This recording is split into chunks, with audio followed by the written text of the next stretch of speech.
श्री कृष्ण चैतन्य प्रभु नित्यानंद श्री अद्वैत गदाधर शिवासादि गौर भक्तवृंद। हरे कृष्ण कृष्ण कृष्ण हरे हरे, हरे राम राम राम हरे हरे। ओम नमो भगवते वासुदेवाय, ओम नमो भगवते वासुदेवाय, ओम नमो भगवते वासुदेवाय, ओम नमो भगवते वासुदेवाय। नारायण नमस्कृत्यं नरं चैव नरोत्तमं देवीं सरस्वतीं व्यासं ततो जयमुदीरयेत्। मुखं करोति वाचालं पङ्गुलङ्घयते गिरिं यत्कृपातमहं वन्दे श्रीगुरुदिनकारिणं श्रीचैतन्यईश्वरं परमानन्दमाधवं। हरि ओम तत्सत्। हरे कृष्ण। जय श्री प्रभुपाद गुरु महाराज हरे कृष्ण। আচ্ছা, আপনাদের মধ্যে কিছু মনে করবেন না, সবাই হরিনাম করেন, জব করেন সবাই। কারা কারা জব এখনো করতে পারছেন না, এখনো শুরু হয়নি জীবনে? কারা কারা হরিনাম জব শুরু হয়নি এখনো? রবীন্দ্র জব করেন, সবাই করেন। এখানে কেউ আছে আপনারা হরিনাম করছেন না, এখনো শুরু হয়নি বা পরে করবেন? আচ্ছা, প্রভু নতুন আছেন, ওকে গুড। আর কেউ প্রভু জব করেন, শুরু করেনি মানে চলছে? Very good. প্রভু কি জব করেন? না, ওনারা দুজন ওকে গুড, ঠিক আছে, অসুবিধা নেই। আমি কেননা যে কোনো জায়গায় কিছু বলতে গেলে আগে স্থিতিটা বুঝে নিতে হয়, তারপর সেভাবে বলতে নাকি। অডিয়েন্সের অবস্থা, আমি তো নতুন এখানে, আপনাদের কাউকে চিনি না, নতুন অবস্থার জন্য আপনাদের আগে প্রথমে যদি একটু জেনে নিই তাহলে ভালো হয়। যে যাই হোক, তো আজকে আমরা আমাদের মানব জীবনের সার্থকতার জন্য বৈষ্ণবের প্রয়োজনীয়তা কি,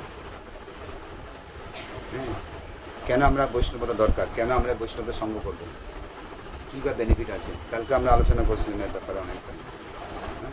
সেটা হচ্ছে ভাতৃত্ববোধ নিয়ে আলোচনা করেছিলাম। তো এই জগতে এটা হচ্ছে কলিযুগ। কলিযুগে ভগবান কৃষ্ণ কী রূপে এসছেন?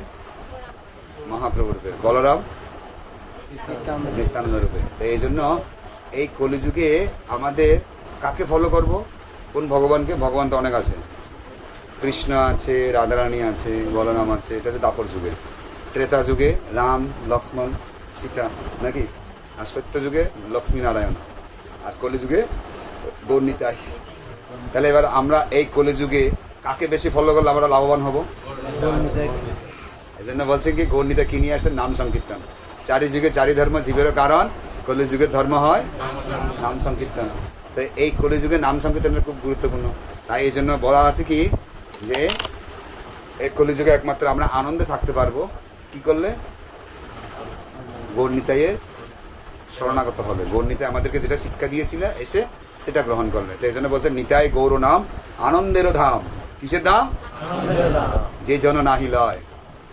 যারা এই কলিযুগে এসে চৈতন্য মহাপ্রভুর যে ভাবধারা, সেটাই যে আনন্দ পায়, সেটা যারা আমরা গ্রহণ করি না, যারা করি তারা তো ভালো আছি। কি ভালো আছেন আপনারা? আর যারা করি না তাদের কি করতে হয়? তারে যমরায় ধরে লড়ে যায়, নরকে ডুবায় তাই। বুঝা গেল কি? যদি আমরা এই কলিযুগে এসে নিতাই গৌরের যে ভাবধারা, যেটা আমাদেরকে শিখিয়ে দিলেন, যে কৃষ্ণ বলরাম বলছে কি, ব্রজেন্দ্র নন্দন যেই শচীসুত হইল সেই, বলরাম হইল নিতাই। সেই দাপরের ভগবান এই কলিযুগে এসে গেছেন। তো উনারা এসে আমাদেরকে যে আনন্দে থাকার জন্য যে ব্যবস্থা করেছেন, কি আনন্দ, কি নাচো গাও ভক্তের সঙ্গে করো সংকীর্তন। কে আনন্দ না? কে নাচতে চায় না? নাচলে ভালো লাগে না? তারপর প্রসাদ আর ভক্তের সঙ্গে করুন, হরিনাম করুন, প্রসাদ পান, একসাথে আনন্দ না? সেই আনন্দের জন্য তো আমরা এখানে একত্রিত হয়েছি। আনন্দটা পায় পায়, আনন্দের আশায় এখানে এক জায়গায় হয়েছে। তো এই আনন্দের দাম যদি যারা কেউ গ্রহণ করবে না, তারা শুধু কেউ যদি মনে করে শুধু নিজেই বিষয় বাসনা নিয়ে পড়ে আছে, তার জন্য কি খোলা আছে? নিতাই গৌর নাম আনন্দেরও ধাম, যে জন্য নাহি লয়, তারে যমরায় ধরে লইয়ে যায়, নরকে ডুবায় তাই। এত ভালো জিনিস যদি কেউ যদি গ্রহণ না করে, তার জন্য দরজা একটা খোলা আছে। সে দ্বাদশ মহাজনের একজন, তাকে দায়িত্ব দিয়েছেন ভগবান যমরাজকে। সে ধর্মরাজ, তার বিচার আচার করে আমাদেরকে সে রেজাল্ট দেয়। তো এই জন্য বলছেন আমরা এই কলিযুগে যেন আমরা সেটা ভাবধারা গ্রহণ করি। তো চৈতন্য মহাপ্রভু নিত্যানন্দ প্রভু এসে কি করেছেন? আজ নিতাইয়ের লীলা না, আজকে দণ্ড দিয়েছেন। কিভাবে দণ্ডটা দিয়েছেন? বৈষ্ণব সেবা দিয়েছেন।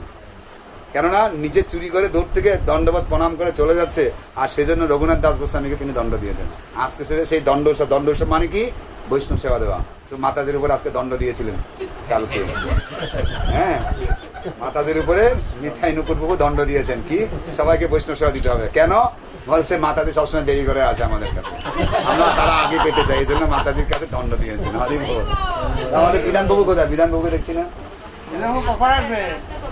আমরা দেরি করে শোনার জন্য বলছি, উনি খাবার জন্য তো আসবে, এই জন্য তো আমরা পাওয়া যাবে ধরতে পারবে। আমরা জানি যে উনি প্রসাদ পাওয়ার জন্য এখানে থাকবেন, এই জন্য আমরা এই জন্য প্রসাদের সময় আসলাম। হ্যাঁ, তো এই জন্য আমাদের চৈতন্য মহাপ্রভু এসে কি করলেন? এই কলিযুগে প্রকৃত ব্রাহ্মণ নেই। কি নেই? ব্রাহ্মণ নেই। কেননা বলছে কি, দাপর যুগের রাক্ষসরা এই কলিযুগের দুর্বলতার সুযোগ নিয়ে কলিকে আশ্রয় করে তারা ব্রাহ্মণ পরিবারে কিছু কিছু রাক্ষস এখানে জন্মগ্রহণ করেছে। বুঝা গেল কি? রাক্ষসা কলি মাক্ষস্ত ব্রাহ্মণ জায়তে, মানে কি ব্রাহ্মণ কুলে জন্মগ্রহণ করেছেন। কিভাবে জন্মগ্রহণ করেছেন? তারা কিছু কিছু, সবাই নয়, কিছু কিছু রাক্ষস দাপর যুগে যারা ছিল, হ্যাঁ, ভগবান অনেককে বধ করেছে, তারপরে কিছু রয়ে গেছে, আর তারা কলিযুগের সুযোগ নিয়ে তারা ব্রাহ্মণ পরিবার জন্মগ্রহণ করে ব্রাহ্মণ্য সংস্কৃতিটাকে নষ্ট করে দিয়েছে। আর যখন ব্রাহ্মণ্য সংস্কৃতিটাকে নষ্ট করে দিয়েছেন, তখন কি করলেন? ব্রাহ্মণ্য সংস্কৃতি নষ্ট করে দিয়ে তখন তিনি চৈতন্য মহাপ্রভু এসে চিন্তা করছেন ব্রাহ্মণের 9টা গুণ, সম দম তপ শৌচম ক্রান্তি জ্ঞানম বিজ্ঞানম আস্তিক্যম ব্রহ্মকর্ম স্বভাবগতম। এই যে গীতাতে লেখা আছে 9টি গুণ সম্পন্ন ব্রাহ্মণ, কিন্তু তাদের মধ্যে এখন 9টি গুণ নেই। তখন তিনি কি করলেন? চৈতন্য মহাপ্রভু এসে যে আমাদের আসল পরিচয় হচ্ছে জীবের স্বরূপ হয় কৃষ্ণের নিত্য দাস, এই যে দাসত্বটা শেখানোর জন্য তিনি আমাদেরকে এসে আবার নিজে আচরণ করে শিক্ষা দিলেন যে আমরা আসল পরিচয় হচ্ছে আমরা ভগবানের দাস, কিন্তু ব্রাহ্মণরা কৃষ্ণের দাসত্ব স্বীকার করতে চায় না। তার জন্য, কেননা তাদের মধ্যে যে গুণ সেগুলো নষ্ট হয়ে গেছে। কেননা অসুররা কোনোদিন ভগবানের শরণাগত হতে চাইবে। কিছু কিছু ব্রাহ্মণ আছে তারা দাসত্ব স্বীকার করে, এটা হচ্ছে সত্যিকার ব্রাহ্মণ। আর যারা স্বীকার করে না তারা হচ্ছে সেই দাপর যুগের রাক্ষসগুলো এসে ব্রাহ্মণ বলে জন্ম নিয়েছে, এই জন্য তারা কৃষ্ণের দাসত্ব স্বীকার করতে চাইবে না। সেই জন্য ব্রাহ্মণের সংস্কৃতি নষ্ট হয়ে যাওয়ার ফলে তখন তিনি আবার নতুন করে ব্রাহ্মণ তৈরির কারখানা তৈরি করেছেন। সেটা কি? ব্রাহ্মণের থেকে আরো বেশি গুণ। সেটা কি? বৈষ্ণব। বৈষ্ণব মানেটা কি? যে জীবের স্বরূপ হয় কৃষ্ণের নিত্যদাস, যে সেটা মেনে নিয়েছে, যেটা গ্রহণ করেছে, আমি কৃষ্ণের সেবক, কৃষ্ণের সন্তান, এটা গ্রহণ করেছেন, সে হচ্ছে বৈষ্ণব। বৈষ্ণব আর নতুন কিছু নয়। প্রহ্লাদ মহারাজ বৈষ্ণব, তাহলে দেখুন বৈষ্ণব কবে থেকে? ধ্রুব মহারাজ বৈষ্ণব, যমরাজ বৈষ্ণব, শিব বৈষ্ণব, জনক রাজা বৈষ্ণব, ব্যাসদেব বৈষ্ণব, ভীষ্মদেব বৈষ্ণব, নারদমুনি বৈষ্ণব, সুখদেব গোস্বামী বৈষ্ণব, পরীক্ষিত মহারাজ বৈষ্ণব, আরো কত বৈষ্ণব লাগবে? সব বৈষ্ণবগুলো আছে কবে থেকে? সেই আদি থেকে। ব্রহ্মা বৈষ্ণব, কেন? তারা ভগবানের দাসত্ব, সমস্ত দেবতারা বৈষ্ণব, সমস্ত জীব বৈষ্ণব। কেন? সে বৈষ্ণবতা ভুলে গেছে। আমাদের আসল পরিচয় কি? আমরা কৃষ্ণের অংশ, কৃষ্ণের সন্তান। কোথায়? কালকে বলছিলাম না, 14 অধ্যায়ে 4 নম্বর শ্লোকে ভগবান বলছেন প্রত্যেকটা জীব হচ্ছে আমার সন্তান, তাহলে প্রত্যেকটা জীব বৈষ্ণব। কিন্তু আমরা মায়ার চক্রের মধ্যে পড়ে, কলির মধ্যে পড়ে, তখন কলির প্রভাবে আমরা আমাদের বৈষ্ণবতা হারিয়ে ফেলেছি। যার জন্য এই বৈষ্ণবতা হারিয়ে ফেলার পরে তখন আমাদের কি হচ্ছে? আমরা আবার ভগবান এসে নতুন করে আমাদেরকে সেটা শিক্ষা দিচ্ছেন যে আমরা আসলে ভগবানের সন্তান, তোমরা যুক্ত হও। আর সেটা হচ্ছে বৈষ্ণবতা। বুঝা গেল কি? তো এই জন্য আমাদেরকে বৈষ্ণব হতে গেলে বৈষ্ণবের কাছে প্রার্থনা করতে হবে, মহাপ্রভুর কাছে প্রার্থনা করতে হবে। কি প্রার্থনা? কবে শ্রী চৈতন্য মোরে করিবেন দয়া, কবে আমি পাইব বৈষ্ণব পদ ছায়া। তার মানে কি? মহাপ্রভু এই তো চলে আসছে। হরে কৃষ্ণ, প্রণাম। দেখছেন অনেক আয়ু বেড়ে গেছে। আমাদের মাঝে উপস্থিত হয়েছেন এখন শ্রীমান বিধান প্রভু। হরি বল। হরি হরি বল। তো আমরা কি জানতে পারলাম? যে চৈতন্য মহাপ্রভুর কাছে আমরা দয়া পাবো। তো দয়াটার লক্ষণটা কি? যে আমি যে মহাপ্রভুর দয়া লাভ করছি, মহাপ্রভুর কৃপা লাভ করছি, সেটা কিভাবে বুঝবো? সেই বোঝাটা হচ্ছে কি, আমি কোনো বৈষ্ণবের কি কৃপা লাভ করতে পেরেছি, বৈষ্ণব পদছায়া, কোনো বৈষ্ণবের চরণে আমি আশ্রয় লাভ করেছি। বুঝা গেল কি? সেটা হচ্ছে চৈতন্য মহাপ্রভু দয়া লাভ করেছে, এটা হচ্ছে প্রমাণ। এই জন্য তার কাছে, মহাপ্রভুর কাছে প্রার্থনা করা উচিত, হ্যাঁ, যে আমাকে কবে মহাপ্রভু কৃপা করবে, সেই কৃপার ফলে আমি বৈষ্ণবের চরণে আমি স্থান পাবো, বৈষ্ণবের কৃপা লাভ করতে পারবো। আর সেটাই হচ্ছে আমাদের মহাপ্রভুর দয়া। বুঝা গেল মহাপ্রভুর দয়াটা কি? তারপরে আমাদের আরো আক্ষেপ করা উচিত। যে কি আক্ষেপ করা উচিত? যে আমাকে সবসময় চিন্তা করা উচিত যে কি আমি এই যে বিষয় অভিমানে থেকে বৈষ্ণবরা আমার বাড়িতে আসছে, বৈষ্ণবরা আমার কাছে এসছে, বৈষ্ণবরা আমাকে কৃপা করছে, রাস্তাঘাটে যেখানে সেখানে প্রভুপাদের কৃপায় অনেক বৈষ্ণব লাভ করছি, অনেক বৈষ্ণবকে পাচ্ছি। হ্যাঁ, তো আমরা এত সুন্দর বৈষ্ণব সঙ্গ পাচ্ছি, কিন্তু আমার বিষয়ের প্রতি অভিমান, আমার অনেক ঘর আছে, বাড়ি আছে, অনেক বিজনেস আছে, অনেক আমার নাম যশ আছে, অনেক আমাকে প্রণাম করে, অনেক আমাকে সম্মান করে, অনেক বড় বড় রাজনৈতিক সবাই আমাকে নিয়ে যায়, আমি কেন এগুলি করতে যাব? আমি তো কম নাকি? এই যে বিষয়ের উপরে অভিমান, আমার অনেক ঘর বাড়ি আছে, টাকা পয়সা, রূপ আছে, সৌন্দর্য আছে, মান যশ প্রতিষ্ঠা আছে, এগুলো নিয়ে এটা হচ্ছে বিষয় অভিমান। এই যে আমি বিষয় অভিমানের মধ্যে পড়ে আছি, তখন আমাকে ভগবানের চৈতন্য মহাপ্রভুর কাছে প্রার্থনা করতে হবে যে আমি কবে এই বিষয় অভিমান ছাড়বো। বিষয় অভিমান থাকার ফলে আমি বৈষ্ণবদের সম্মান করতে পারছি না, বৈষ্ণবদের মর্যাদা দিতে পারছি না, এখানে বিষয় অভিমান, আমার মধ্যে অহংকার চলে আসে। হ্যাঁ,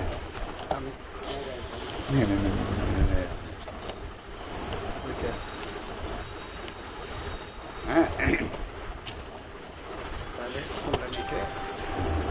কবে আমি ছাড়িব এ বিষয় অভিমান, বলুন। কবে আমি ছাড়িব এই বিষয় অভিমান, কবে বিষ্ণু জনে আমি করিব সম্মান, কবে বিষ্ণু জানে আমি করিব সম্মান।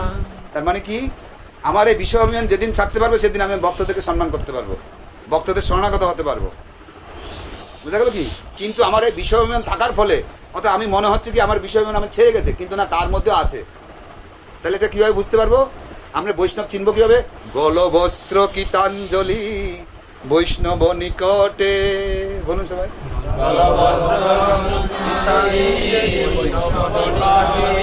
দন্তে তৃণ করি দাঁড়াই বনিষ্ক পটে,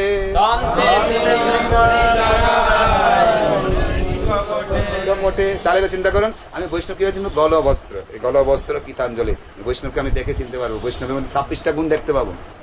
হ্যাঁ, এই বৈষ্ণব আমি চিনতে পারবো, বৈষ্ণব দেখতে পাবো, বৈষ্ণব দেখে তার কাছে আমি নিষ্কপট ভাবে তার কাছে হাজির হব। নিষ্কপট মানে কি? কপট মানে কি? কপট মানে উপরে একটা ভিতরে আরেকটা। বোঝা গেল কি? আমি সামনে বৈষ্ণবকে খুব ভালো, খুব সব ঠিক আছে, সব ঠিক আছে। কপট মানে কি? আমার ভিতরে যে অসুবিধাটা, অত একটা জিনিস চিন্তা করছেন, বৈষ্ণব আপনাকে জিজ্ঞেস করছে আপনি এটা করছেন তো?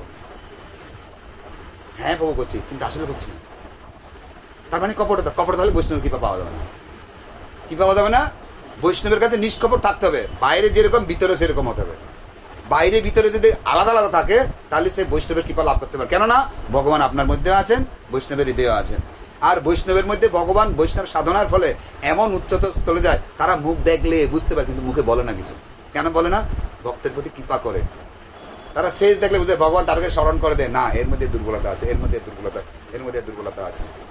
কেননা তারা সাধনা করে না, তারা ভোরবেলা উঠে থেকে ভগবানের সাধনা করছে, হরিনাম জপ করছে, তখন ভগবান তার হৃদয় থেকে তাকে জানিয়ে দেয়। বোঝা গেল কি? এই জন্য আমাদেরকে বৈষ্ণবের কৃপা পেতে গেলে বৈষ্ণবের কাছে কোনো কপটতা করা যাবে না। নিষ্কপট ভাবে কিভাবে বৈষ্ণবের কাছে যাব, কিভাবে বৈষ্ণবকে সেবা করব, সেই সবসময় মনের মধ্যে আনসান থাকতে হবে। যেরকম দেখুন কিভাবে কৃপাটা লাভ হবে, যখন কোনো কয়েদিকে, তখনকার দিনে কি হতো জানেন, একটা জলের ডেবা মানে পুকুরের মধ্যে নিয়ে গিয়ে ফৌজিরা কি করতো, কয়েদিকে মাথাটা চুপিয়ে ধরে এবার নিচে চেপে দিত জলের ভিতরে। তখন কি করছে, আমাদের কি হবে, তখন উঠার জন্য ছটপট চিন্তা হবে না?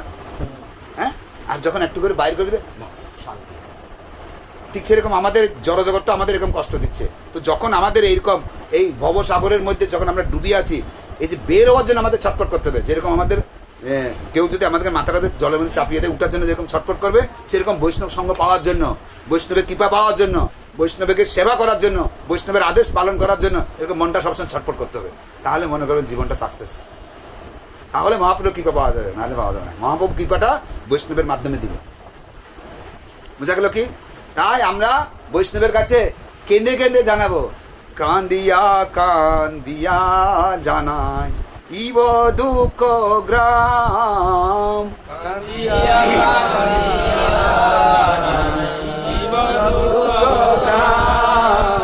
সংসার অনল হইতে মাগিব বিশ্রাম।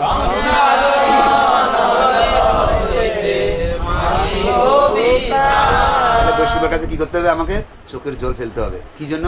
আমার মেয়ে বিয়ে দিতে পারছি না, প্রভু আমাকে আশীর্বাদ করুন। এই জন্য নাকি ছেলের 19 তারিখ থেকে মাধ্যমিক পরীক্ষা একটু কৃপা করবেন, পরীক্ষা যেন ভালো করতে, এই জন্য না।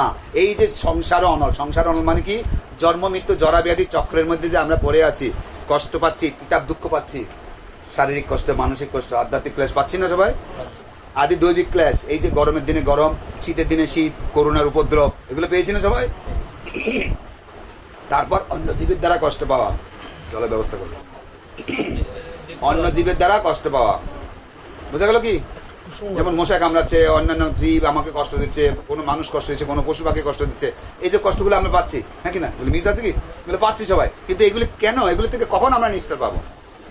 এই যে জড়জগতের বন্ধন থেকে কিভাবে আমি মুক্ত হতে পারবো? জন্ম মৃত্যু জরা ব্যাধি, বার্ধক্য, বার্ধক্য একটা কষ্ট না? রোগ ব্যাধি একটা কষ্ট না? কেউ রোগ ব্যাধি ছাড়া আছে কি? কেন এই শরীর যখন পেয়েছে এগুলো আছে। তাহলে এই বন্ধনের মধ্যে যে পড়ে আছি, কখন আমি কেন্দ্রে কেন্দ্রে বৈষ্ণবের কাছে প্রার্থনা করব, কিভাবে আমি এই সংসার অনল থেকে কিভাবে রক্ষা পাবো? বুঝা গেল? এটা হচ্ছে আগুনের সঙ্গে তুলনা করেছে। আমরা সবসময় জ্বলছি না ভিতরে, উপরে বলছি কেমন আছে, খুব ভালো, সব মিথ্যা কথা। এটা হচ্ছে আসল কপটতা। কেমন আছে যদি কোনো বৈষ্ণব জিজ্ঞেস করেন, প্রভু মাতাজি কেমন আছেন, ভালো আছে না, এটা বলা যাবে না। প্রভু আমার এই পরিস্থিতি, আমি এভাবে আছি, আপনি আমাকে কৃপা করুন, কিভাবে এই বন্ধন থেকে মুক্ত হবো। পরিস্থিতি বলতে গিয়ে বলা যায় আমার ঘরে এই নাই, আমার ঘরে এই নাই, পরিস্থিতির সাধনা কম হচ্ছে, এটা বলতে চাই না। সেটা হচ্ছে কি, তখন বৈষ্ণবের যে ইনস্ট্রাকশন দিবে আপনাকে, যে আমার অসুবিধার থেকে যে আমার যে প্রবলেমগুলো সলভ করার জন্য, যে হ্যাঁ আমাকে প্রবলেমগুলো সলভ করার জন্য যে আমাকে জানাবে যে আপনি এটা করুন, এটা করুন, তখন আমরা সেগুলো পালন করবো। এই জন্য বলছে কি, আমরা কেন্দ্রে কেন্দ্রে বৈষ্ণবের কাছে প্রার্থনা জানাবো, কিভাবে এই জগতের বন্ধন থেকে কিভাবে আমরা মুক্ত হতে পারবো। বোঝা গেল কি? কান্দিয়া কান্দিয়া জানাইব দুঃখ গ্রাম, সংসার অনল হইতে মাগিব বিশ্রাম। তাহলে বৈষ্ণব কত গুরুত্বপূর্ণ, তার কাছে আমরা প্রার্থনা করলে তখন আমরা সংসার থেকে মুক্ত হতে পারবো। কিভাবে মুক্ত কিভাবে করবে? শুনিয়া আমার দুঃখ বৈষ্ণব ঠাকুর,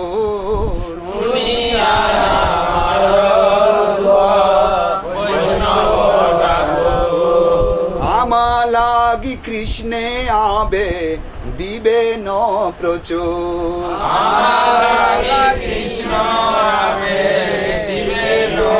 তাহলে আমি যে দুঃখের কথা বলবো, ও ছেলে মেয়ের বিয়ের কথা নয়। এই যে সংসার অনলের মধ্যে দুঃখের মধ্যে কষ্ট পাচ্ছি, সেই কষ্ট যখন আমি ভগবানের ভক্তের কাছে জানাবো, ভক্ত তখন আমার দুঃখের কথা শুনে, কেন তিনি হচ্ছে পর দুঃখে দুঃখী। বৈষ্ণব মানে কি? পর দুঃখে দুঃখী, পর সুখে সুখী। তখন সেই ভক্তের সুখের জন্য, জীবের সুখের জন্য তিনি ভগবানের কাছে প্রার্থনা করবেন। কি করবেন? আমার জন্য প্রার্থনা করবেন। এই জন্য বলছেন শুনিয়া আমারও দুঃখ বৈষ্ণব ঠাকুর, আমার লাগে, আমার জন্য তিনি কৃষ্ণের কাছে আবেদন জানাবেন, যে প্রভু এই মাতাজি, এই প্রভুজি অমুক গোত্র, উনি এরকম কষ্ট পাচ্ছে, উনি আপনার চরণে আসতে চাচ্ছে, আসতে পারছে না, আপনি একটু কৃপা করুন ওনার কাছে, ওনাকে একটু আশীর্বাদ করুন, ওনাকে একটু কৃপা করুন। তার নাম গোত্র দিয়ে সুন্দর করে ভগবানের কাছে প্রার্থনা জানাবেন।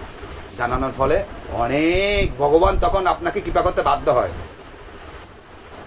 হ্যাঁ, একটা ছোট্ট করে লীলা বলি, এই যে ভগবান কৃষ্ণ ময় নামক নামে একটা দানব ছিল, দানব মানে অসুর, তাকে বধ করার জন্য দৌড়েছিল কৃষ্ণ নিজে বধ করার জন্য।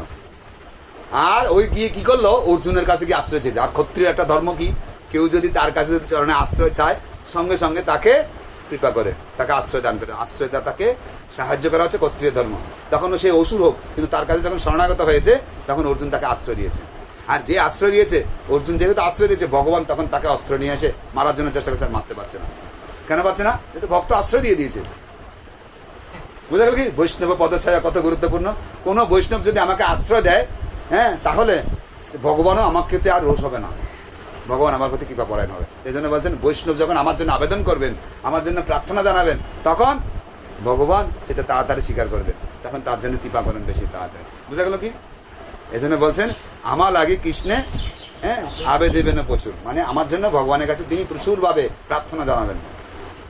হ্যাঁ, তারপরে হচ্ছে কি, বৈষ্ণবের আবেদনে কৃষ্ণ দয়াময়,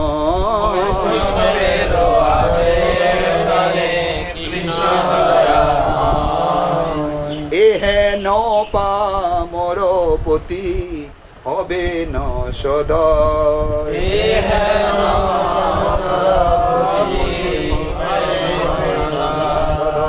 তাহলে বুঝে গেলেন, যখন বৈষ্ণবে যখন আমার জন্য প্রার্থনা জানাবেন তখন ভগবান আমার প্রতি সদয় হবেন। বুঝা গেল কি? ছোট্ট একটা লীলা বলি তাহলে মাঝখানে। সাউথ ইন্ডিয়া যে রামের ছোট ভাই কি লক্ষ্মণের অবতার রামানুচার্য, হ্যাঁ, সাউথের খুব ফেমাস, হ্যাঁ, সেই রামানুচার্য কি করেছেন,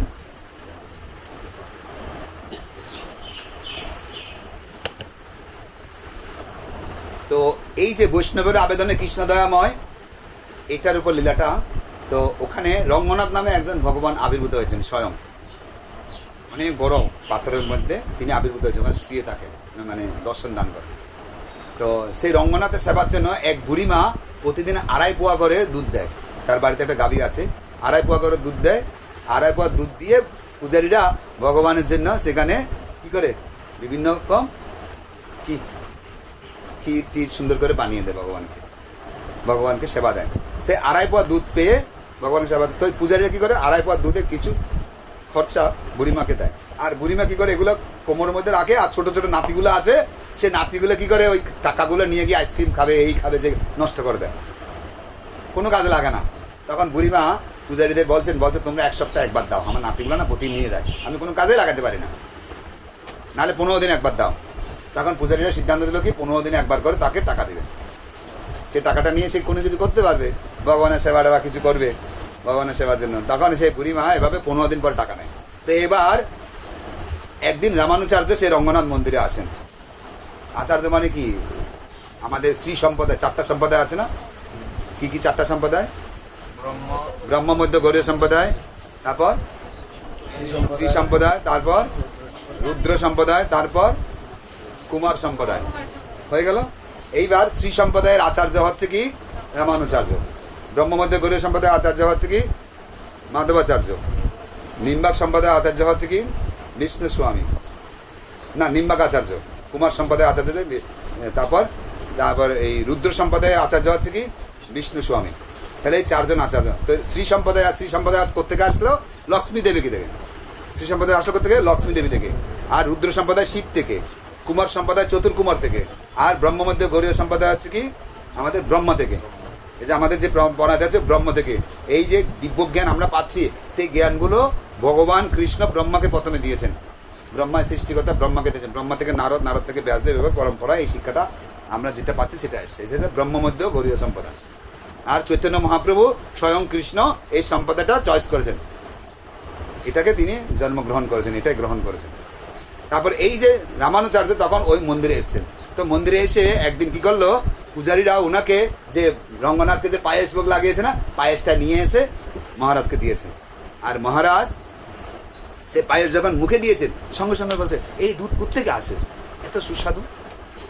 তখন পূজারী এসে বলছে মহারাজ, এই দুধ আমাদের একজন বুড়িমা প্রতিদিন 2.5 পোয়া করে দুধ দেয়, সেই 2.5 পোয়া দুধ পেয়ে আমরা রঙ্গনাথের জন্য এরকম ক্ষীর, পায়েস, বিভিন্ন দিন বিভিন্ন কিছু বাড়িয়ে দিই।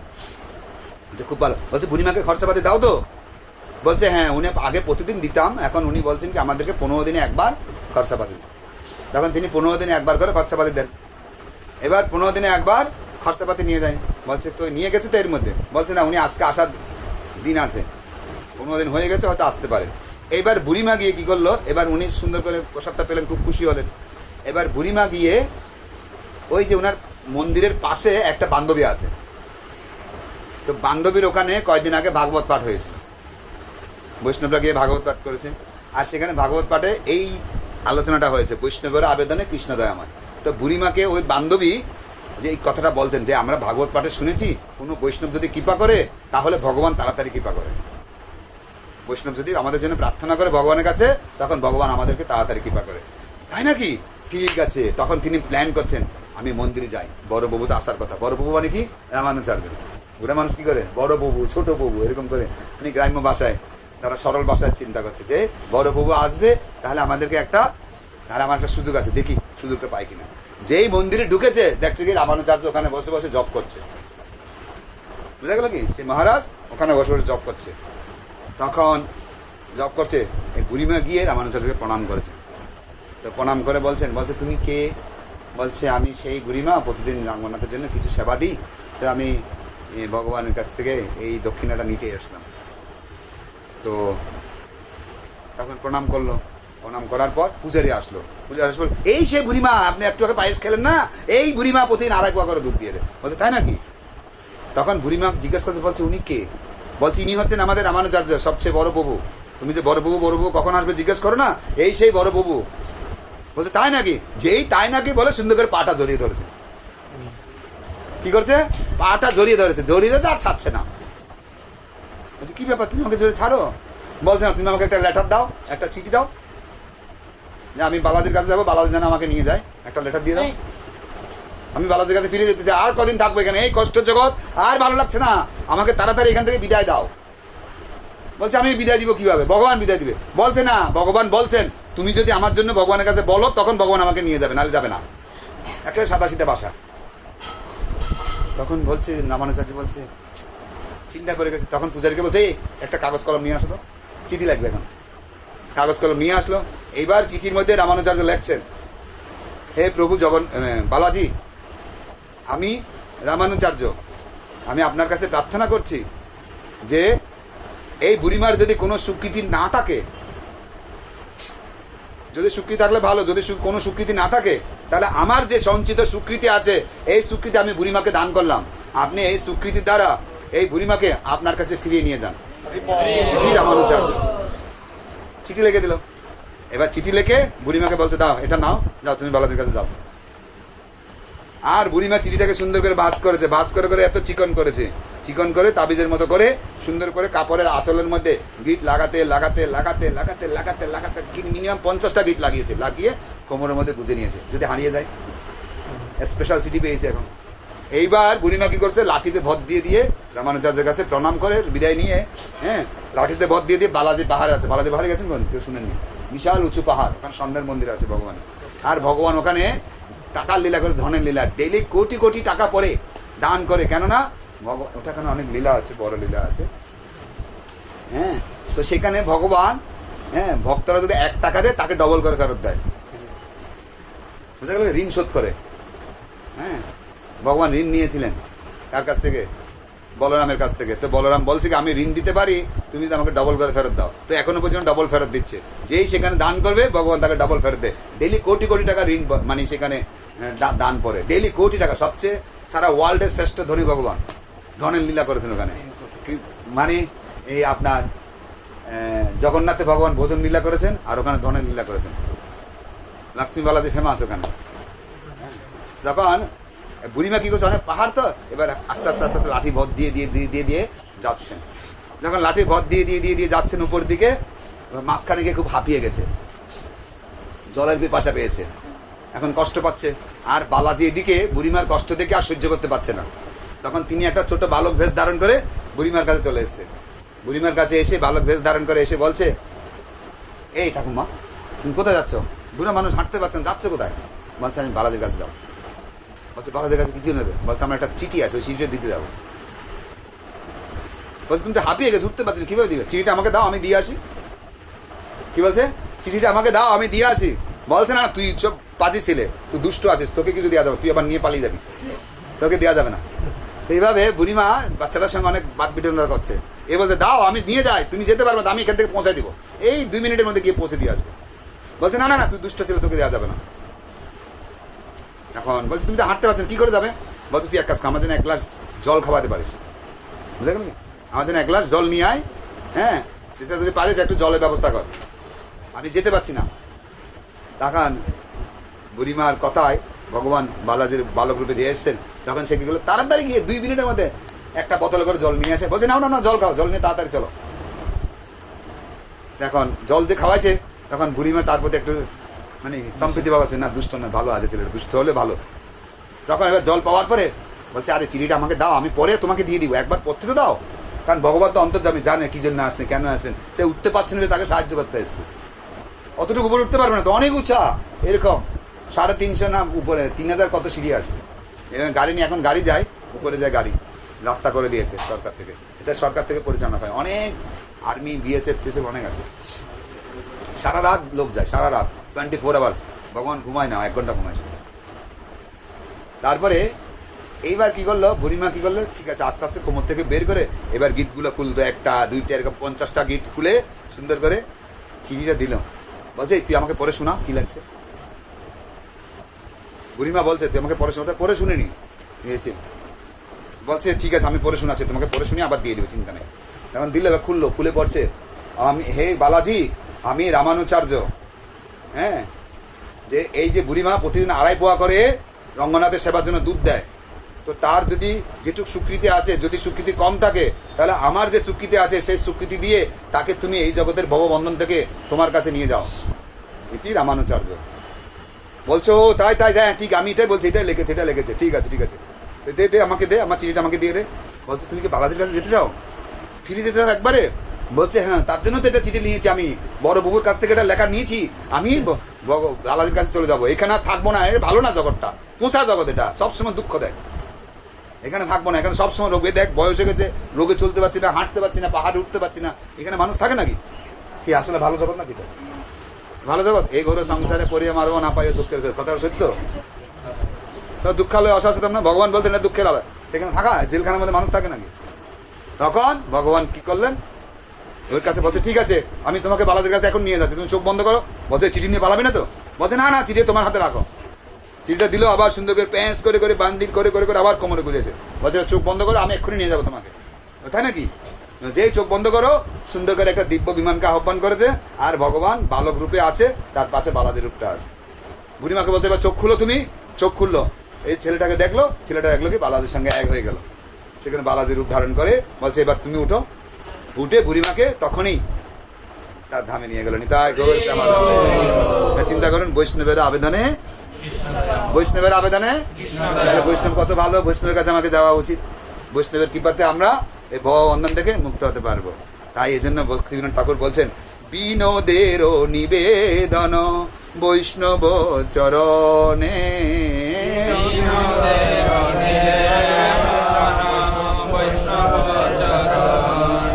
কৃপা করি সঙ্গে লহ এই অকিঞ্চনে।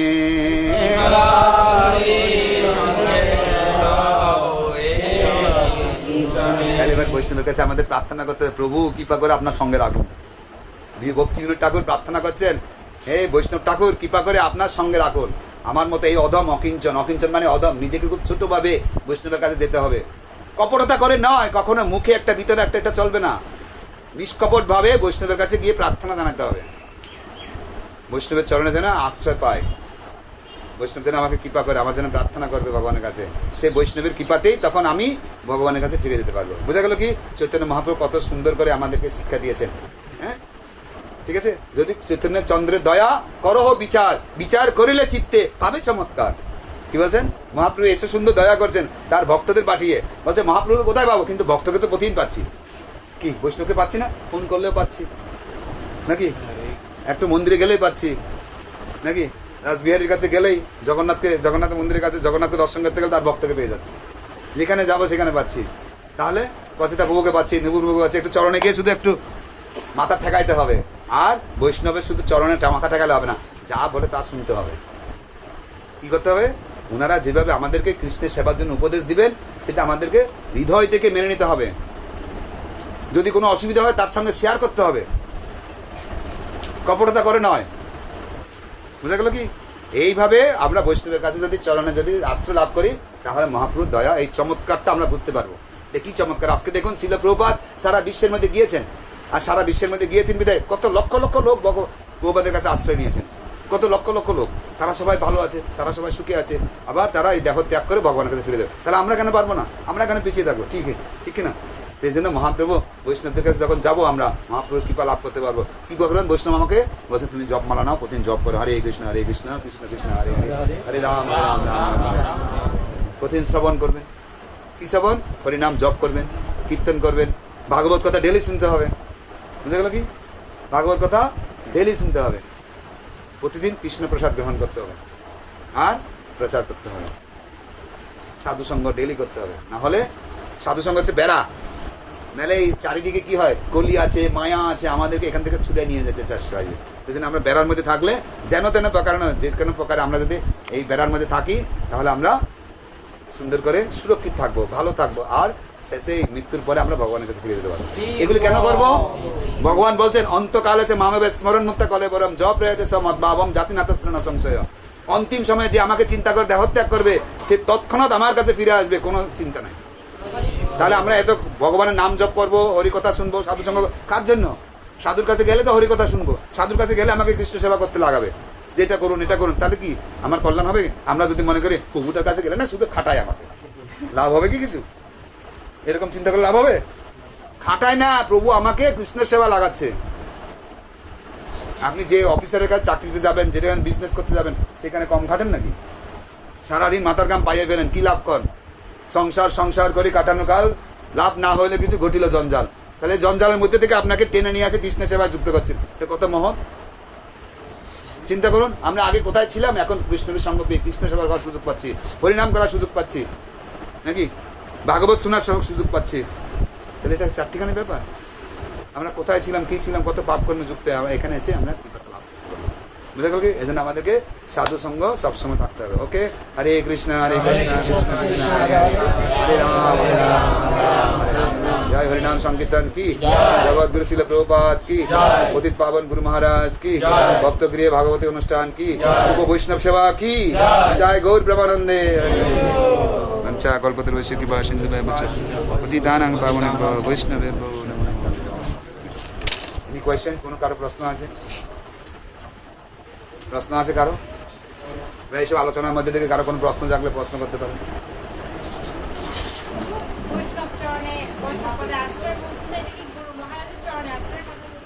বৈষ্ণব মানে কি? 4 প্রকার গুরু থাকে। কয় প্রকার গুরু? 4 প্রকার গুরু। একটা হচ্ছে চৈত্য গুরু, চৈত্য গুরু হচ্ছে স্বয়ং ভগবান, পরমাত্মা রূপে আমার হৃদয়ে আছে। তারপরে দীক্ষা গুরু, শিক্ষা গুরু, পথ প্রদর্শক গুরু।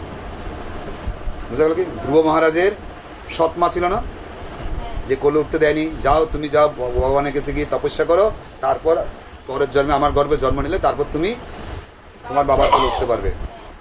এই হচ্ছে পথ প্রদর্শক গুরু। প্রথমে দেখিয়েছেন যাও ভগবানের কাছে যাও, সে তুচ্ছ তাচ্ছিল্য হোক, অ্যাকশন করে হোক, যেভাবে হোক, এটা হচ্ছে পথ প্রদর্শক গুরু। ভগবানের কথা তাকে শুনিয়েছে। এবার যখন তার মার কাছে গিয়েছে, তার মা তখন তাকে বলছে কি যে যা তুমি যাও বনে গিয়ে তপস্যা করো। মার কাছে গিয়েছে, ভগবান কোথায় পাবো? আমার সৎমা এরকম বলছে। বলছে হ্যাঁ তোমার সৎমা ঠিকই বলছে, তোমাকে সঠিক রাস্তা বলছেন, যাও ভগবানের কাছে তপস্যা করো। বলছে কোথায় পাবো ভগবান? বনে যাও। এ হচ্ছে শিক্ষাগুরু, বনে পাঠিয়ে দিলেন। এবার শিক্ষাগুরুর আদেশ নিয়ে বনে গিয়ে ভগবানকে খুঁজতে খুঁজতে খুঁজতে খুঁজতে খুঁজতে যখন সে ঐকান্তিকতা হলো, তখন ভগবান তার কাছে দীক্ষাগুরু পাঠিয়ে দিলেন। কাকে? নারদ মুনিকে। সে নারদ মুনির কথা মতো সে তপস্যা করতে করতে স্বয়ং ভগবান চলে আসলেন, চৈত্য গুরু। ঠিক আছে, কয়টা গুরু হলো? 4টা। প্রথম গুরু পথ প্রদর্শক গুরু, দ্বিতীয় গুরু শিক্ষা গুরু, তৃতীয় গুরু দীক্ষা গুরু, চতুর্থ গুরু চৈত্য গুরু, স্বয়ং ভগবান। বুঝা গেল কি? তাহলে এবার সবাই আমার কাছে গুরু, সবার কাছে। আমি প্রথমে কি দীক্ষাগুরুকে পাবো? শিক্ষাগুরুর মাধ্যমে তো দীক্ষাগুরুকে পাবো। শিক্ষাগুরু আমাকে শিখাবে, পদ্ধতি শিখাবে, তারপর তো আমি দীক্ষাগুরুকে পাবো। সেজন্য শিক্ষাগুরুর চরণে যেতে হবে। বলছে শিক্ষাগুরু আর দীক্ষাগুরু ভিন্ন নয়। ভগবান শিক্ষাগুরু রূপে আমাদের কাছে আসেন। বুঝা গেল কি? তারপর আমরা শিক্ষাগুরু যখন শরণাগত হব, তখন তিনি আমাকে দিক নির্দেশনা দিবেন। ভগবান এরকম, ভগবান এরকম, ভগবানকে দেখতে এরকম, সদ্গুরু এরকম, সদ্গুরু এরকম, সদ্গুরু এরকম, সদ্গুরুর লক্ষণগুলো জানাবে, তখন আমি সদ্গুরু চিনতে পারি। বুঝা গেল? তাহলে শিক্ষাগুরুর মাধ্যমে আমরা সদ্গুরু চিনতে পাই, শিক্ষাগুরুর মাধ্যমে আমরা বৈষ্ণবের সেবা করা বা ভগবানের সেবা করার সুযোগ পাই। আমাকে প্রথমে সেবাটা সুযোগ দিল কে? দীক্ষাগুরু পরে আসছে।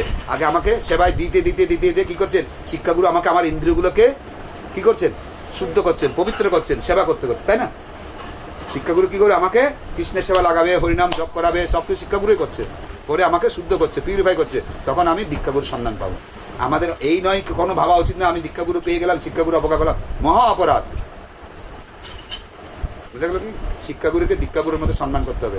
ভগবান শিক্ষাগুরু দীক্ষাগুরু রূপে আমাদের কাছে আসেন আমাদেরকে কৃপা করার জন্য। ওকে, ধন্যবাদ। সুন্দর কোয়েশ্চেন। আর কোনো প্রশ্ন? বিধান বাবু, আপনার কোনো প্রশ্ন?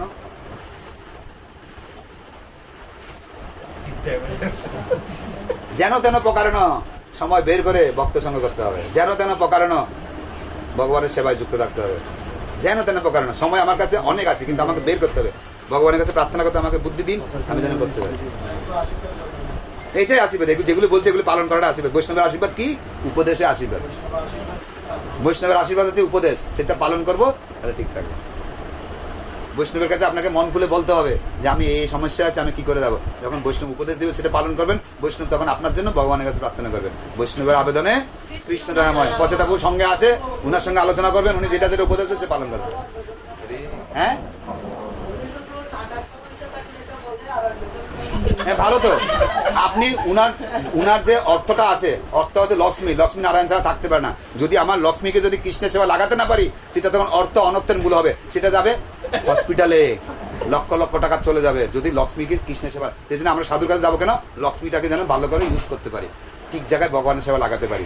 এটা হচ্ছে লক্ষ্মী চাইবো কি জন্য, কৃষ্ণের সেবার জন্য। প্রভুপাদ বলছেন আমার ভক্তরা কোটিপতি হবে, এটা আমি আশীর্বাদ করছি, আমার ভক্তরা যেন কোটিপতি হয়। কেননা আমার বড় বড় মন্দির বানাতে হবে, ভালো করে প্রচার করতে হবে, সারা জগতে অনেক জীবের কাছে যাওয়া বাকি আছে, তাদের কাছে পৌঁছাতে হবে, অর্থ লাগবে। তো ভক্তদের অর্থ না থাকলে 3টা আশ্রমে কোনো অর্থ নাই, ব্রহ্মচর্য বানপ্রস্থ সন্ন্যাস কোনো অর্থ নেই, তারা কোনো ইনকাম করে না।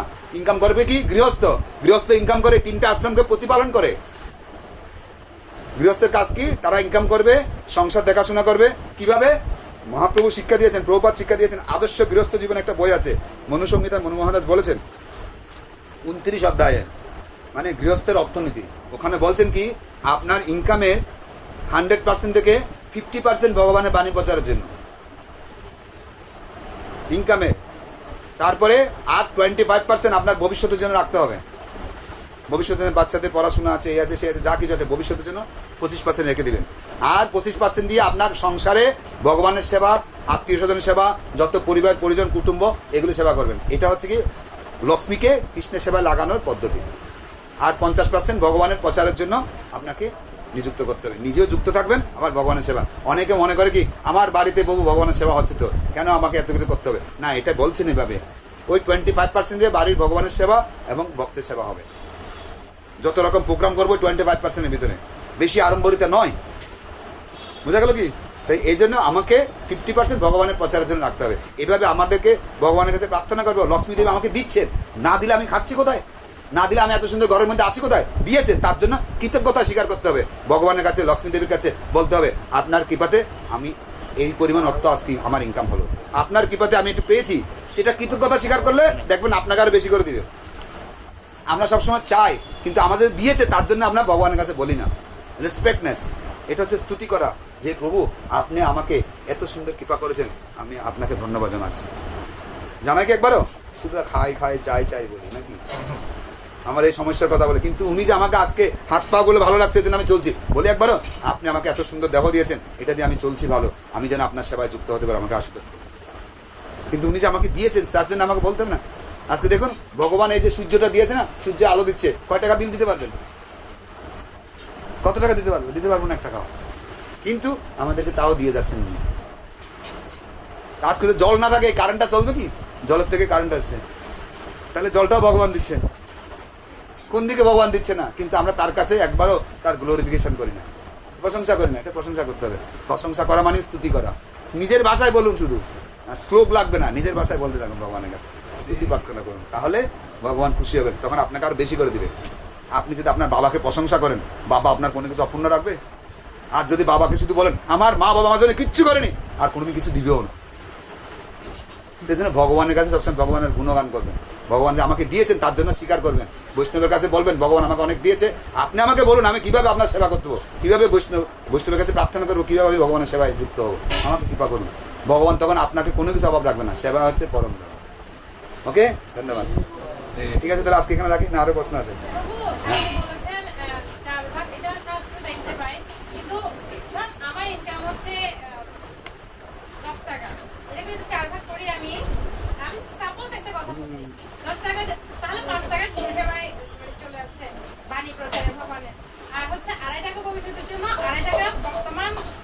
আপনার সংসার চালানো, এটা হচ্ছে এখন এই 2.5 টাকা দিয়ে আমার যদি বর্তমান জীবন নির্বাহ করা না যায়, তাহলে আমি কি করব? মানে প্রয়াস করবেন আরো বেশি করে যেতে ইনকাম করতে হয়। এই বিষয়ে আমি একটু বলি। এক মিনিট আমি শেষ করতে, এই জিনিসটা আমি শেষ করে আপনি আমাদের শ্রীবাদ এই তারুণগর হরিবাবু বলছেন আমরা জীবনটাকে কঠিন বানিয়ে ফেলছি বলে 2.5 টাকা দিয়ে আমি চলতে পারছি না।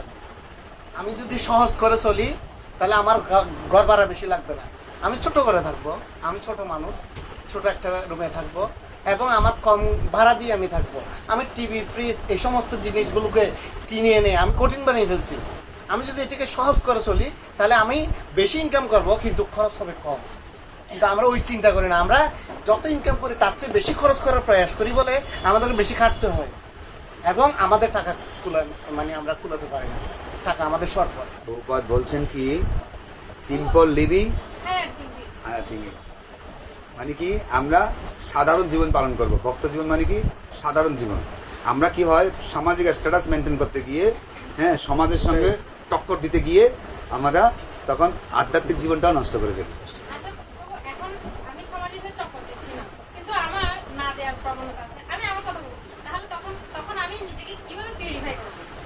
কেন পিউরিফাই জন্য এত পদ্ধতি দিয়েছে, এগুলি পিউরিফাই হবে। প্রভু সেটা বলছেন যে আমি উনি বলছেন না দেওয়ার প্রয়াস, আমি দিতে চাই না। আছে আমার টাকা আছে, আমি জানি যে শাস্ত্রে এরকম বলছে। না টাকাটা একদিন দিতে হবে। কোথায় দিতে হবে? নার্সিংহোমে দিতে হবে। কি আপনারা যাবেন না বেলুর যান চিকিৎসার জন্য, ব্যাঙ্গালোর যান, কি করেন এখানে লক্ষ লক্ষ টাকা দিয়ে আসেন না, আর এদিকে ভগবানের সেবা 10 টাকাও যেতে পারে না। এই জন্য বলছে কি এই কলিযুগে হাত দিয়ে সুচের ফুটা দিয়ে হাতি বেরিয়ে যায়, লেজ আটকে যায়। কি যায়? সুয়ের ফুটা দিয়ে হাতি বেরিয়ে যায়, এটা কলির লক্ষণ। হাতি মানে কি আমার অনেক টাকা অনেক দিতে চলে যায়, কৃষ্ণের সেবা যাবে না। যখনই লক্ষ্মী দেবীকে কৃষ্ণের সেবা লাগাবে না, লক্ষ্মী সবসময় কি নারায়ণের পাদ সেবা করে। যতক্ষণ আমি লক্ষ্মীকে যদি ভগবানের সেবা না লাগাই, তাহলে লক্ষ্মী চঞ্চলা, সে আপনার কাছে থাকবে না, বিভিন্ন দিক দিয়ে বেরিয়ে যাবে। রোগ ব্যাধি আক্রমণ এই সব কিছু হবে। আর কদিন পরে এমনও হবে কি আপনি বাড়িতে থাকবে না, ছেলে মেয়েরা আপনাকে বৃদ্ধাশ্রমে পাঠিয়ে দেবে। কি লাভ হলো তাহলে? এত আড়ম্বরিত করে কি লাভ? বৃদ্ধাশ্রমে চলে যেতে হলো, ফায়দাটা কি? হয় না এরকম? এখানে রাঙামাটিতে বৃদ্ধাশ্রম হচ্ছে কিনা জানি না, বিভিন্ন জায়গায় আমাদের ইন্ডিয়াতে ভর্তি বৃদ্ধাশ্রম, বৃদ্ধাশ্রম ভর্তি। গুরুদেবের আশ্রয়ে প্রশ্রয়ে যারা আছে,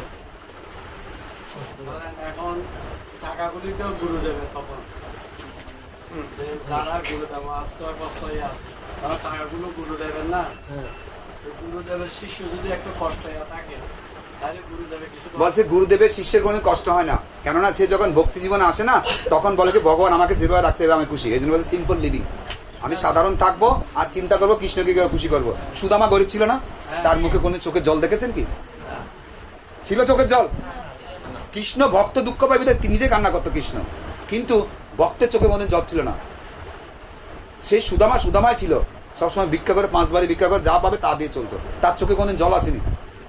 নিজের ছেলের জন্য নিয়ে যাচ্ছে, আরেকজন বলছে আমাকে খিদে পাইছে, আমাকে কিছু খেতে দাও, অনেকদিন খেতে পারিনি, সঙ্গে সঙ্গে ছেলের খাবারটা দিয়ে গেল, ছেলে না খেয়ে মারা গেল, একবারও কান্না করেনি চোখ দিয়ে। আর ভগবান তার এত সুন্দর ভক্তিতে, ভগবানের প্রতি কনফিডেন্স, যেভাবে আসে কোনোদিন কৃষ্ণ নাম বন্ধ করেনি। এই যেমন মনে করুন আজকে বিপদ আপদ বলছি, আমরা এত দুর্ভিক্ষ বলছি, পঞ্চপাণ্ডবদের কম কষ্ট গেছে, কৃষ্ণ তাদের সঙ্গে ছিল না? কিন্তু কুন্তী দেবী লাস্টে বলছে আমাকে দুঃখ দাও, দুঃখ দিলে আমি তোমাকে ভালো করে ডাকবো, ওই সুখটুক লাগবে না, রাজমাতা হওয়ার দরকার নেই, তুমি আমাদের কাছে থাকো, এটাই চাই। দুঃখ দাও, দুঃখ দিলে ভালো থাকবো, দুঃখ দিলে তোমাকে ডাকবো বেশি করে, সিম্পল থাকবো, সবসময় তোমার চিন্তা করার সুযোগ পাবো। আর যদি আমি অনেক বিশাল আড়ম্বরিত করে থাকতে চাই, তাহলে আমার বেশি ওইগুলো নিয়ে টেনশন করতে করতে আমার জীবন যাবে। আমি কৃষ্ণের সেবায় সময় দিতে পারবো না, আমি গৃহ পরিচালনা করবো, আমার ছেলেকে ইঞ্জিনিয়ার বানাবো, ডাক্তার বানাবো, এগুলো নিয়ে পড়ে থাকবো। What is this? আমি ভক্ত বানাতে পারছি না দেখি। আমি আমার ছেলেকে, কেননা আমাকে শুধু একটা নাম যশ, আমার ডাক্তারের বাবা, এর ছেলে ডাক্তার, অমুকের ছেলে ইঞ্জিনিয়ার, এই যে নামটা বলবে, ভবিষ্যতে মানুষ আমাকে চিনবে। আমি চলে গেলে আমার ছেলে যদি ভালো বড় হয়, বড় কিছু হইতে পারে, তাহলে আমার নাম উজ্জ্বল থাকবে, এটা প্রতিষ্ঠা। ডাক্তার হোক, ডাক্তার বানাতে যদি না পারেন, তাহলে ওই ছেলের কর্মফলের জন্য আপনাকে নরকে যেতে হবে। দুর্যোধনের মতো, এই জন্য বিদুর বলছেন না ধৃতরাষ্ট্রকে, তুমি যে ছেলের আশায় বসে আছো, এই ছেলেকে পুত্রকে মূত্রের ন্যায় ত্যাগ করা উচিত, যেহেতু সে ভগবানের ভক্ত নয়। হ্যাঁ, এই জন্য বলছে কি ছোটবেলা থেকে আপনি ডাক্তার হোক কি হোক, ওর কর্মফলে যা আছে তা হবে, কিন্তু আপনাকে যেন 5 বছর বয়স থেকে তাকে যেন আধ্যাত্মিক শিক্ষা দেওয়া হয়, সেই জন্য কৃষ্ণের শরণাগত থাকে। এটা হচ্ছে মা বাবার। এই জন্য বলছে কি, যেই গৃহস্থ জীবন কেন অনুমোদন করেছেন, যেই গৃহে যদি কৃষ্ণভক্ত সন্তান না হয়, সেটা হচ্ছে শ্মশান সদৃশ্য, এটা গৃহস্থ নয়, এটা আশ্রম নয়। আশ্রম মানে কি? গৃহস্থ আশ্রম না, আশ্রম মানে কি সেখানে ভগবানের সেবা হবে, সেখানে যারা থাকবে সবাই ভক্ত থাকবে। এই যে নববৃন্দাবন আপনার আছে রাঙাবাণীতে, সেটা আশ্রম না? আশ্রমে কি থাকে? ভক্তরা থাকে না? আপনারা ভক্তরা ওখানে যান না? ভক্তদের আনাগোনা হয় না? যেই গৃহ মধ্যে এটা আশ্রম কখন হবে? যেখানে ভগবানের সেবা হবে, ভগবানের ভোগরাগ হবে, ভগবানের ভক্তের আনাগোনা হবে, ভক্ত সন্তান উৎপন্ন হবে, সেটা হচ্ছে গৃহস্থ আশ্রম। আর না হলে ভগবান এই আর কোনো কারণে গৃহস্থ আশ্রম ইন্দ্রিয় তৃপ্তির জন্য, বেশি সুখ ভোগের জন্য গৃহস্থ জীবন অনুমোদন করেনি।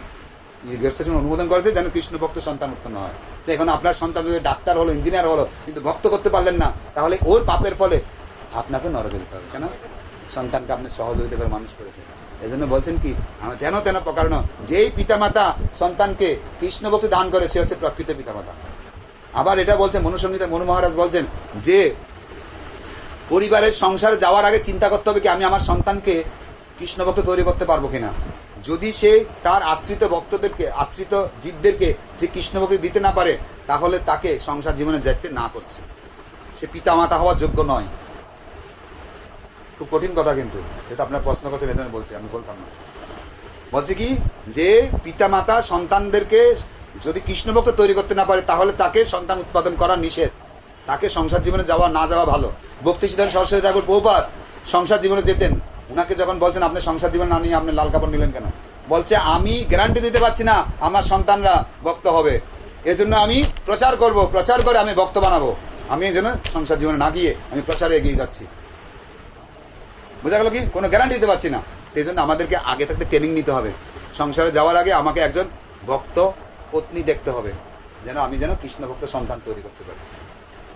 যাওয়ার আগে যদিও আমরা এখানে চলে এসেছি সংসার জীবনে, এখন থেকে চিন্তা করতে হবে কি সিদ্ধান্ত জানিয়ে না করো অলস। এখন থেকে জানলাম যে আমাকে কৃষ্ণ ভক্ত সন্তান তৈরি করতে হবে, আমাকে প্রচেষ্টা করতে হবে। সন্তান আছে তাকে কীভাবে ভক্ত তৈরি করবো, সন্তান না আসলে তার আগে আমাকে চেষ্টা করতে হবে গর্ভধারণ সংস্কারের মাধ্যমে কীভাবে আমি কৃষ্ণ ভক্ত সন্তান নিয়ে আসতে পারি। তাহলে জগতে মায়েরা, একটা গৃহস্থ পারে সারা জগৎকে শান্তি দান করতে। কিভাবে? এক চন্দ্র যেরকম সারা জগৎ আলোকিত করতে পারে, সেরকম একটি গৃহস্থ সংসার পারে যে সারা জগৎ একটা সুসন্তান দান করে প্রভুপাদের মতো সারা জগৎকে কৃষ্ণ ভাবনার মধ্যে প্রচার করে সবাইকে উদ্ধার করতে পারে, ব্রহ্মাণ্ড উদ্ধার করতে পারে। একজন গৃহস্থ কতটুকু গুরুত্বপূর্ণ দায়িত্ব, কিন্তু আমরা কতটুকু জানি না, বিধে এখন পিছিয়ে আছি। এই হচ্ছে আদর্শ গৃহস্থ জীবন। এই জন্য বলছেন কৃষ্ণের সংসার করো, ছাড়ি অনাচার, অনাচার ত্যাগ করে কৃষ্ণের সংসার করো, জীবে দয়া কৃষ্ণ নাম সর্বধর্ম সার। ওকে, হরে কৃষ্ণ। ওকে, তাহলে এখানে শেষ করছি। সবাই ভালো থাকবেন, প্রণাম। জগৎগুরু শিল প্রভুপাদ কি জয়, শ্রীপাদ বিজয়হরি প্রভু কি জয়, আজকের মহাভাগবতী অনুষ্ঠান কি জয়, অনুষ্ঠানে যোগদানকারী গৌর ভক্তবৃন্দ কি জয়, ভক্তের গৃহে মহাভাগবতী অনুষ্ঠানের আয়োজন কি জয়, সমস্ত ভক্তবৃন্দ কি জয়, তাই গৌর প্রেমানন্দে। ইস্কন রাঙামাটি মন্দিরের অধ্যক্ষ শ্রীপাদ নিতাই নুপুর প্রভু কি, রচিতা প্রভু কি, সমস্ত ভক্তবৃন্দ কি, গৌর প্রেমানন্দে।